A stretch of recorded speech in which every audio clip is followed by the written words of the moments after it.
Daily. Taste the Daily.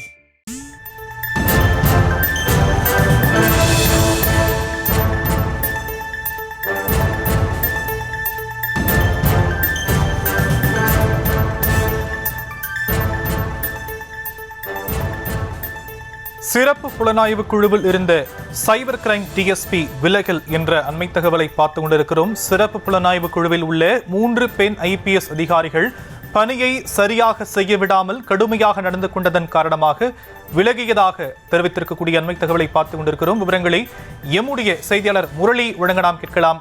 Murali, DSP விலக என்னென்ன காரணங்கள் முன்வைக்கப்பட்டிருக்கு? வணக்கம்.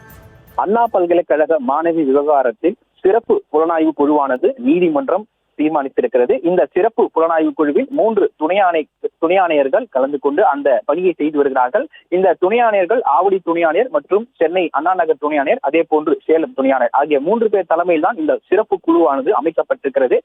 அண்ணா பல்கலைக்கழக விவகாரத்தில் இந்த 3 பெண் ஐபிஎஸ் அதிகாரிகள் மட்டுமே பல்வேறு விதமான பணியை செய்து வருகிறார்கள். இவர்களுக்கு கீழேதான் உதவி ஆணையர்கள், அதே போன்று ஆய்வாளர்கள் என பணியாற்றி வருகிறார்கள். இந்த விவகாரத்தில் சைபர் கிரைமில் இருக்கக்கூடிய ராகவேந்திரா ரவி என்பவர் உதவி ஆணையராக பணியாற்றி வருகிறார். இவர் ஏற்கனவே காவல் ஆணையர் அலுவலகத்தில் உதவி ஆணையராக பணியாற்றிருக்கிறார். இந்த நிலையில் மாநில சைபர் குற்றப்பிரிவில் இவர் டிஎஸ்பியாக பணியாற்றக்கூடிய சூழ்நிலையில் பல்வேறு காரணங்களுக்காக இவரை பணியாற்றியிலிருந்து குறிப்பிடப்பட்டிருக்கிறது.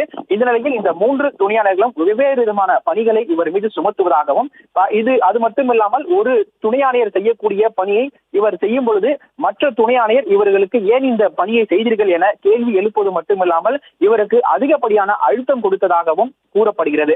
அதன் அடிப்படையில் இந்த குழுவிலிருந்து, சிறப்பு புலனாய்வு குழுவிலிருந்து தான் விலகுவதாக அவர் எழுத்துப்பூர்வமாக அதிகாரிகளுக்கு கொடுத்திருப்பதாக ஒரு தகவல் வெளியாகி இருக்கிறது.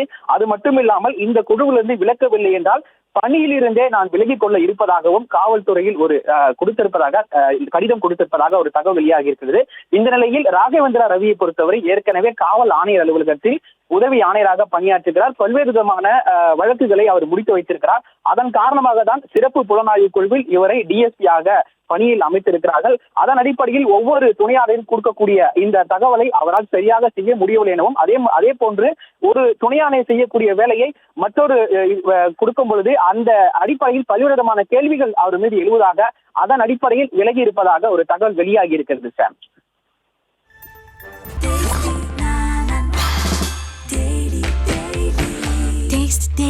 Taste the Daily.